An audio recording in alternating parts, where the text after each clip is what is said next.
Have you heard? Indiana Jones might be exclusive to the Xbox. It's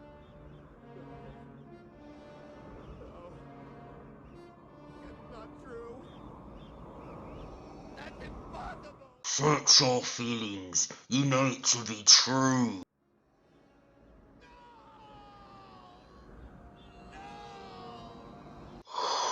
You spent years complaining about the Xbox not having exclusives.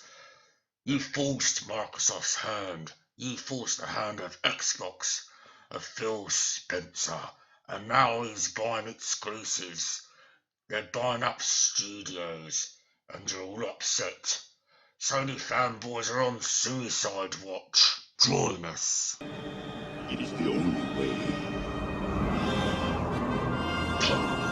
Hello and welcome back to my channel. Okay, this video is just going to be about me talking about the Indiana Jones exclusivity deal, possibly, to the Xbox. I've covered this recently with Red Dead Panda, briefly on our recent podcast, so go check that out. But I wanted to go into a bit more detail because there's just a lot of talk about it, basically.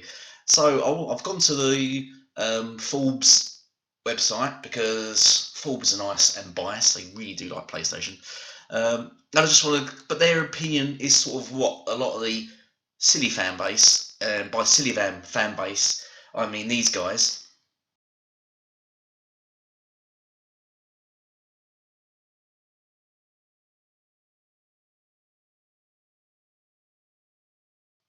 Yep, the PlayStation fan base that are just ignorant and just continuously contradict and themselves.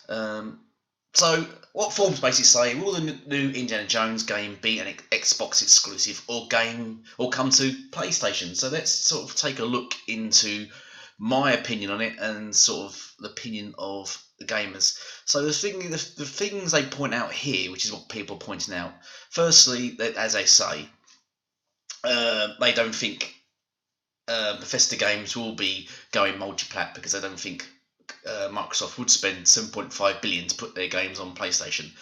I agree with them there. However, where it all goes weird is sort of what the majority of the PlayStation fans are saying is, but this isn't a regular game because of that IP. Indiana Jones means that Disney is involved, and that skews the picture a little bit.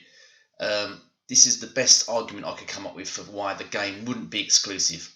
That Disney isn't interested in licensing a game like this just to wind up PlayStation family entirely. Okay, firstly, they already did that with Spider-Man. Disney owns Spider-Man, the game rights, yet it's exclusive to the PlayStation.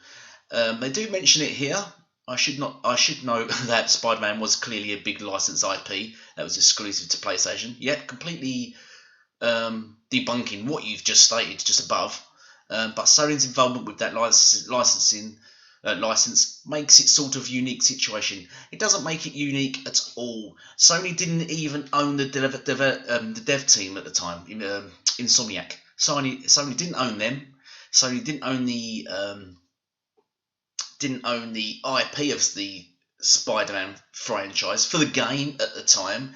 So they didn't actually have any ownership or involvement. The only deal why it was exclusive, because there was a deal struck that Disney wanted Spider-Man to be in their movies, but Sony owned the Spider-Man movie licensing. So they struck a deal, whereas if they get Spider-Man movie licensing, Disney, for some movies, the game will be exclusive to the PlayStation. That was the deal struck. There was no... Oh, what happened there? That's weird. Right, okay, back in the room. Looks like my thing just shut down then. Right, let's get this back into it. So, sorry about that, that was just random. So there was no... Oh, you know what it is? It's Forbes' stupid advertising.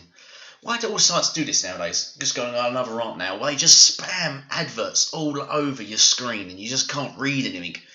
They say, we'll let you read our site if you sort of accept adverts and stuff and cookies and that. And you're like, no, I just won't read your site, basically. I'll just go somewhere else. Anyway, as I was saying, they caught me monologuing then. I should note that Spider-Man was clearly a big license game, but it's a unique situation. It's not unique at all, basically, as I was saying. Xbox own the licensing, or own the company that are now making the Indiana Jones game. Disney own the licensing for the character Indiana Jones.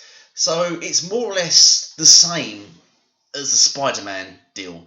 If anything, it's more in the favour of Xbox, because they actually own the developers at this stage. So, Sony didn't own Insomniac until the Spider-Man game had come out. Then they bought Insomniac.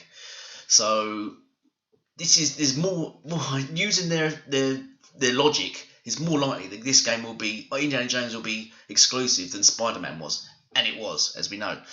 Again, it's still speculation. Microsoft said in the past that it would handle exclusivity on a case-by-case basis, which it does with all its games. Halo is strictly a PC and Xbox affair. Once again, I don't know why they give that example, because they own Halo, so why would they put that on PlayStation? Whereas Microsoft is basically on everything. See, this is the other thing people say, which, it makes me itch my head. The reason why Minecraft isn't exclusive, even though Xbox own it, is because the game was out for years before Xbox bought it. It already sold millions and millions and millions of copies worldwide, everywhere. On PlayStation as well. It already sold like 10 million copies on PlayStation. Just because then you buy the game, you can't then retract all those copies of the game from people's PlayStations. Can you imagine the anger that would cause? How anti-consumer that would be? If Xbox went, well, right, okay, now we own Minecraft, we're going to retract all your licenses of the game off all your consoles. Thank you. Can you imagine how anti-consumer that would be? Of course, Minecraft is on everything. It was on everything before they bought it. It was already released. So to compare that to Indiana Jones is complete and utter lunacy. Completely different scenario. Completely different. Minecraft was on all consoles. They couldn't retract the licenses off those consoles because it would be massively anti-consumer and cause huge backlash. Indiana Jones, however, is being made by an Xbox studio and it has not released yet. So Xbox, all they have to do is, just like Sony did, is do a deal with them that it's exclusive to the Xbox and PC. And at this stage, because the most certainly the game will be exclusive to next-gen consoles, i.e. Xbox Series X and PS5. And considering the sales of both those consoles, Disney would not lose much money by making it exclusive to Xbox, because PlayStation 5's only sold about probably 4 million consoles. So it wouldn't be that much of a hit at all, really. And I mean, remember, Disney allowed Spider-Man to be exclusive when PlayStation had sold over 100 million consoles, and Xbox had 50 million. So Disney didn't go, we're going to lose 50 million sales. They didn't really care, because money pays, money talks at the end, and obviously Sony, and the deal happened, and then blah blah blah. It's the same here. They're not going to go, we're quite happy to forego 50 million Xbox sales and lose that profit, but we're not going to forego 4 million PlayStation 5 sales.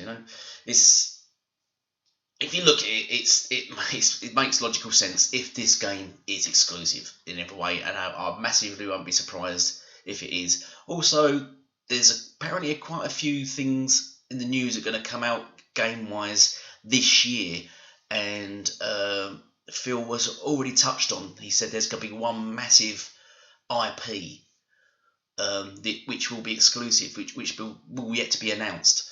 So, and this could possibly be it. So we have to wait till Gamescom, I guess, if there is a Gamescom, or E3. If they do E3 this year, they probably won't, but it'll probably be an online thing. So I was just reading the rest. Right, so he just thinks Disney involvement will point to a multi-platform release, even though Disney owned, as I said, once again, Disney owned Spider-Man, but it was exclusive. In fact, there's loads of companies that own games yet are still exclusive because money talks. So there's no people talking. So that's basically my opinion on the whole thing. Didn't want to drag this out too long. That is pretty much it. I'd love to hear your points and comments below. Please sub and share. I want to hear your thoughts. I want to hear everyone's thoughts. Let's try to get my channel to 1,000 subs as well before the end of this year, before the end of 2021. That would be very much appreciated. Please check out me and Red Panda's podcast, which dropped a few days ago, and because we're trying to get our subs up so we can start doing giveaways as well. So anyway, thank you all for watching, and goodbye for now.